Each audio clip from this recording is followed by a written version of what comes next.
ഒന്നാമത്തെ ചോദ്യം എന്താണ്? താഴെ പറയുന്നവയിൽ കൃഷിയുമായി ബന്ധപ്പെട്ട പഴഞ്ചൊല്ലേത്? അപ്പോൾ മക്കൾ ശ്രദ്ധിക്കുക, പെട്ടെന്ന് കാണുന്ന സമയത്ത് എല്ലാം നമുക്ക് കൃഷിയായിട്ട് ബന്ധപ്പെട്ടതാണെന്ന് തോന്നും.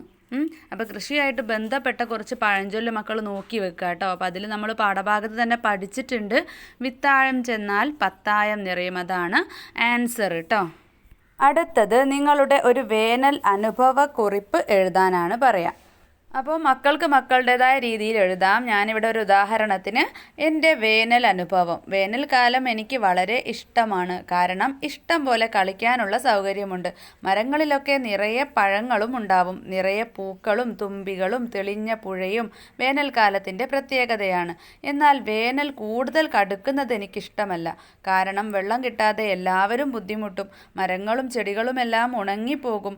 വേനലിൽ ഞാൻ മുറ്റത്തെ മരക്കൊമ്പിൽ കുടത്തിൽ വെള്ളം വയ്ക്കാറുണ്ട്. അപ്പോൾ ധാരാളം പക്ഷികൾ വെള്ളം കുടിക്കാൻ വരും. അത് കാണുമ്പോൾ തന്നെ ഒരു പ്രത്യേക സന്തോഷമാണ്. അപ്പോൾ ഞാൻ ഇങ്ങനെയാണ് എഴുതിയിട്ടുള്ളത്. മക്കൾക്ക് വേണമെങ്കിൽ മക്കളുടെ അനുഭവമായിട്ട് വേനൽക്കാലത്ത് പുഴയിൽ കുളിക്കാനും അലക്കാനും ഒക്കെ പോകുന്നതോ അങ്ങനെയൊക്കെ മക്കളുടേതായിട്ടുള്ള അനുഭവങ്ങളൊക്കെ എഴുതാം കേട്ടോ.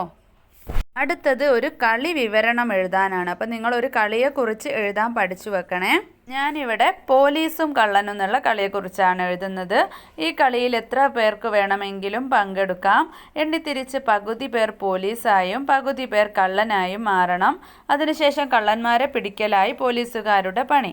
പിടിക്കുന്നവരെ ജയിലിൽ അടയ്ക്കണം. ജയിലിൽ നിൽക്കുന്ന സമയത്ത് മറ്റൊരു കള്ളൻ വന്ന് കയ്യിൽ തൊട്ടാൽ അവർ മോചിതരാവും. വീണ്ടും അവരെ പിടിക്കണം. ഇങ്ങനെ കളിച്ച് പോലീസുകാർ കള്ളന്മാരെ എല്ലാം ജയിലിൽ അടച്ചാൽ കളി കഴിഞ്ഞു. അടുത്തത് താഴെ പറയുന്നവയിൽ വിശേഷിപ്പിച്ച് പറയുന്ന വാക്കുകൾ ഏതെല്ലാം?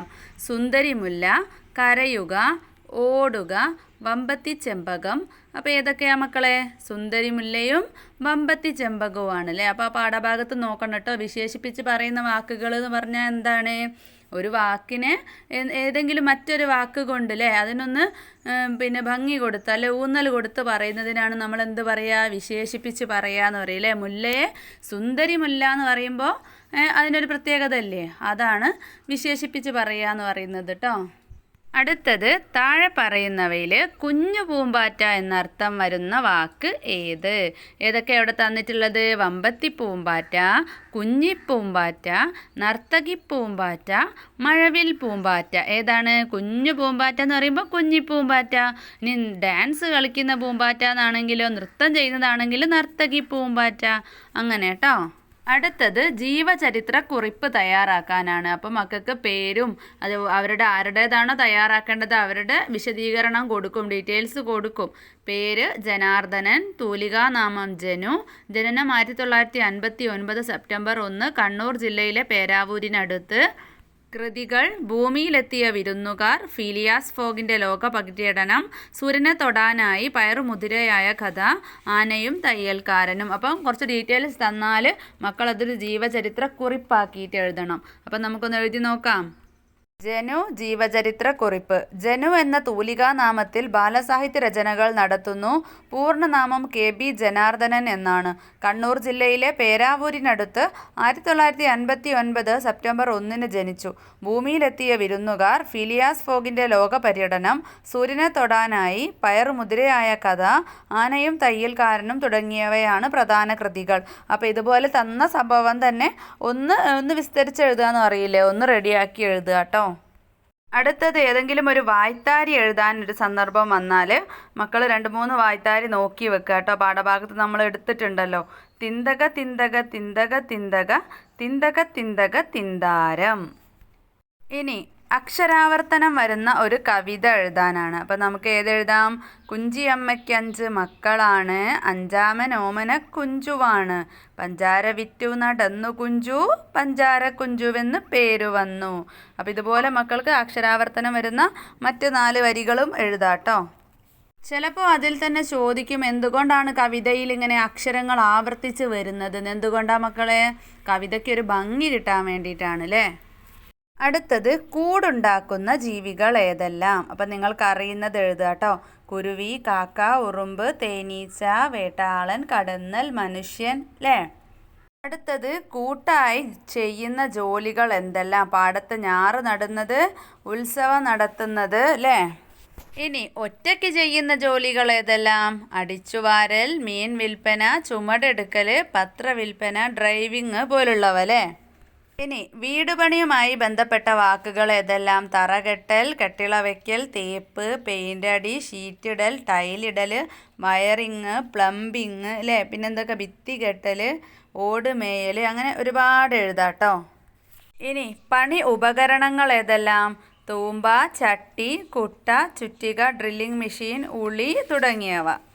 ഇനി വീടുമായിട്ട് ബന്ധപ്പെട്ട ചൊല്ലുകളാണ്. പുരയ്ക്ക് തീ കത്തുമ്പോൾ വാഴ വെട്ടുക, വീടിന് ഉതകാത്തവൻ നാടിന് ഉതകുമോ, വീട്ടിൽ വെണ്ണ വെച്ച് അയലത്തെ നെയ്യ് ഇരക്കുക. അപ്പോൾ ഇതുപോലെ എല്ലാ ക്വസ്റ്റ്യൻസും ഏതാണ് വരിക എന്ന് നമുക്ക് പറയാൻ പറ്റൂല, സിലബസ് പുതിയതായതുകൊണ്ട് തന്നെ. അപ്പോൾ ഇതെല്ലാം പഠിച്ചു വെച്ചാൽ മക്കൾക്കൊരു ഐഡിയ കിട്ടും കേട്ടോ. ഇനി അടുക്കളയുമായിട്ട് ബന്ധപ്പെട്ട പ്രയോഗങ്ങളാണ്. അടുക്കളയിൽ നിന്ന് അരങ്ങത്തേക്ക്, അടുക്കള ദോഷം ആദ്യം മാറ്റണം, അടുക്കള പിണക്കം അടക്കി വെക്കണം. പിന്നെ കടങ്കഥകൾ മക്കൾ തീർച്ചയായിട്ടും നോക്കി വെക്കണം. കൃഷിയെ പറ്റിയിട്ടുള്ളതോ അല്ലാതെ നമ്മൾ പാഠഭാഗത്ത് പഠിച്ചിട്ടുള്ള ഏതെങ്കിലും കടങ്കഥകൾ നിങ്ങൾ ഓർത്ത് വെക്കണേ. അടുത്തത് അടുക്കളയെക്കുറിച്ച് ഒരു കുറിപ്പ് എഴുതാനാണ്. വീട്ടിലെ പ്രധാന ഭാഗമാണ് അടുക്കള. ഭക്ഷണം പാകം ചെയ്യാനുള്ള മുറിയാണ് അടുക്കള. ഭക്ഷണം കഴിക്കാനും പാത്രം കഴുകാനും ഭക്ഷ്യവസ്തുക്കൾ സൂക്ഷിക്കാനും അടുക്കള ഉപയോഗിക്കുന്നു. ഭക്ഷണം സംസ്കാരത്തിൻ്റെ ഭാഗമാണ്. അപ്പോൾ ഭക്ഷണം പാചകം ചെയ്യുന്ന ഇടവും സ്നേഹത്തിൻ്റെയും സംസ്കാരത്തിൻ്റെയും ഭാഗം തന്നെ. അടുത്തത് പണിയെടുക്കുമ്പോൾ എന്തിനാണ് പാട്ട് പാടുന്നത്? ജോലിഭാരം കുറയ്ക്കാൻ പാട്ടുകൾ പാടാറുണ്ട്. പാട്ട് പാടുമ്പോൾ അവർ ജോലിഭാരം മറക്കുന്നു. കൂടെ ജോലി ചെയ്യുന്നവരുമായി ഒരു കൂട്ടായ്മ രൂപപ്പെടുന്നു. ചെയ്യുന്ന ജോലി എത്ര പ്രയാസമുള്ളതാണെങ്കിലും എളുപ്പമായിട്ട് തോന്നുന്നു. ഇനി ഇവിടെ കുറച്ച് പഴഞ്ചൊല്ലുകൾ കൊടുത്തിട്ടുണ്ട്. ഏകദേശം ഒരേ അർത്ഥം വരുന്നതാണ് കേട്ടോ. അപ്പോൾ ഒരു പഴഞ്ചൊല്ല് തന്നിട്ട് നിങ്ങളോട് അതിന് മേച്ചായിട്ടുള്ള പഴഞ്ചൊല്ല് കണ്ടുപിടിക്കാനായിരിക്കും പറയുക. അപ്പോൾ ഒത്തുപിടിച്ചാൽ ഐസ, മലയുമ്പോരും ഐസ. അതുപോലെ അതേ അർത്ഥം വരുന്ന മറ്റ് പഴഞ്ചൊല്ലുകളാണ് ഇത്. ഒരുമ തന്നെ പെരുമ, ഒത്തൊരുമിച്ചാൽ മലയുമ്പോരും, ഐക്യമത്യം മഹാബലം. നമ്മൾ നേരത്തെ ഒരു കളിയെക്കുറിച്ച് എഴുതി. ഇനി ഒരു കളി അനുഭവമാണ് കേട്ടോ. വേനൽ അനുഭവമൊക്കെ പോലെ കഴിഞ്ഞ വേനൽ അവധിക്കാലത്ത് ഞാനും കൂട്ടുകാരും ഒളിച്ചു കളിക്കാൻ തീരുമാനിച്ചു.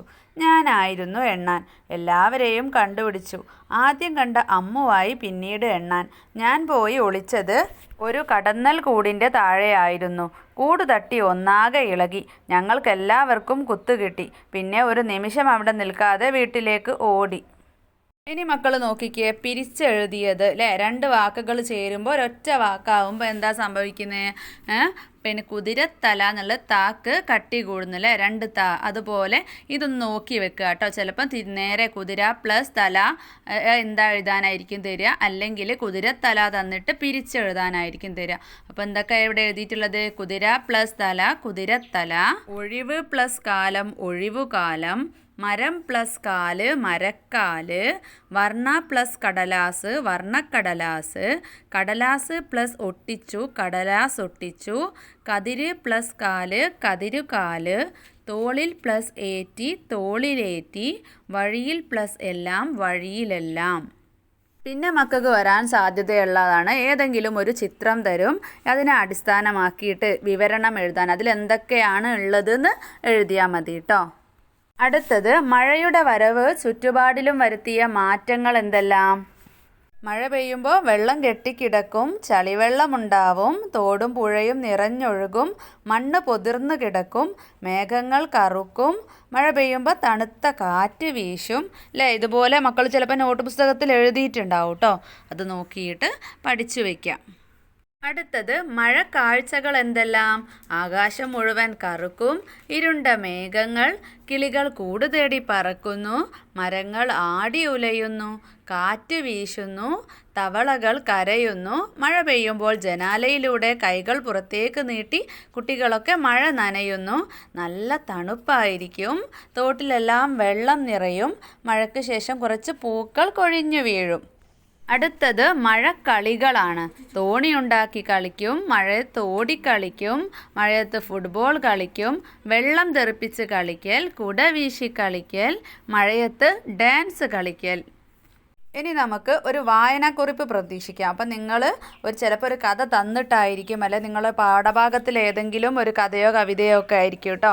മിക്കവാറും ചെറിയൊരു കഥയോ കവിതയോ തന്നിട്ടായിരിക്കും വായനാക്കുറിപ്പ് എഴുതാൻ പറയുക. അപ്പം നിങ്ങൾ ആദ്യം തന്നെ ആ കഥയുടെ പേര് എഴുതണം. കവിതയായാലും കഥയായാലും അതിൻ്റെ പേര് ഹെഡിങ് ആക്കി എഴുതുക എന്നല്ല, ഞാൻ വായിച്ച കഥയുടെ പേര് ഇന്നതാണ് അങ്ങനെ എഴുതുക. എന്നിട്ട് ആരാണ് എഴുതിയത് എന്ന് എഴുതുക. പിന്നെ അതിലെ പ്രധാന കഥാപാത്രങ്ങൾ ആരൊക്കെ എഴുതുക. അതിനുശേഷം അത് എന്തിനെക്കുറിച്ചാണ് അതിൻ്റെ ആശയം അതെഴുതുക. പിന്നെ എഴുത്തുകാരന് പുരസ്കാരങ്ങൾ ലഭിച്ചിട്ടുണ്ടെങ്കിൽ അതും കൂടെ എഴുതുക. ഇനി തൊഴിലുമായിട്ട് ബന്ധപ്പെട്ട വാക്കുകൾ എഴുതാൻ പറഞ്ഞാൽ ഏതെങ്കിലും ഒരു തൊഴിൽ എഴുതുക. മീൻപിടുത്തമാണെങ്കിൽ ചൂണ്ടയിടുക, ഇര കോർക്കുക, വലയിടുക, അങ്ങനെ എഴുതുക. അതുമായിട്ട് ബന്ധപ്പെട്ട വാക്കുകൾ. ഡ്രൈവിംഗ് ആണെങ്കിലോ വാഹനത്തിൻ്റെ പേരെഴുതാം. പെട്രോള്, ടയറ്, അങ്ങനെയൊക്കെ എഴുതാം. പിന്നെ ചായ കച്ചവടമാണെങ്കിൽ പഞ്ചസാര, വെള്ളം, ചായപ്പൊടി, ഗ്യാസ്, അങ്ങനെ എഴുതാം. പിന്നെയോ തേങ്ങ വിൽക്കലാണെങ്കിലോ തേങ്ങ വലിക്കുക, തേങ്ങ എത്തിച്ച് തരിക, അങ്ങനെ എല്ലാം അത് ഓരോന്നിനുമായിട്ട് ബന്ധപ്പെടുത്തിയിട്ടുള്ള വാക്കുകൾ എഴുതുക. അടുത്തത് ജലസംരക്ഷണവുമായി ബന്ധപ്പെട്ട പോസ്റ്റർ തയ്യാറാക്കാനുണ്ടെങ്കിൽ നിങ്ങൾക്ക് പോസ്റ്ററിൽ എന്തെഴുതാം? ജലം പ്രകൃതിയുടെ വരദാനം, ജലം അമൂല്യമാണ്, അത് പാഴാക്കരുത്, അങ്ങനെ നിങ്ങൾ നോക്കി വെക്കുക. അതുപോലെ തന്നെ നമുക്ക് പ്ലാസ്റ്റിക്കിനെ പറ്റിയിട്ടുള്ള കുറച്ച് പോസ്റ്റേഴ്സ് നോക്കി വെക്കുക. അതൊക്കെ നിങ്ങൾക്ക് ഉപകാരപ്പെടും കേട്ടോ. അപ്പോൾ ഇത്രയാണ് ഈ ഒരു വീഡിയോയിൽ പറഞ്ഞിട്ടുള്ളത്. അപ്പോൾ മക്കൾ ഇതന്നെ പ്രതീക്ഷിക്കരുത്. ഇതൊക്കെ പഠിച്ചു വെക്കുന്ന സമയത്ത് നിങ്ങൾക്ക് ഏകദേശം ഒരു ഐഡിയ കിട്ടും. അപ്പം നിങ്ങൾക്ക് ചോദിക്കുന്ന സമയത്ത് വേറെ രീതിയിലൊക്കെ ആയിരിക്കും ചോദിക്കുക, എന്നാലും നിങ്ങൾക്ക് ഉത്തരത്തിലേക്ക് എത്താൻ പറ്റും കേട്ടോ. അപ്പോൾ എല്ലാവർക്കും നന്നായിട്ട് പരീക്ഷ എഴുതാൻ പറ്റട്ടെ. അടുത്ത വീഡിയോയിൽ കാണാം.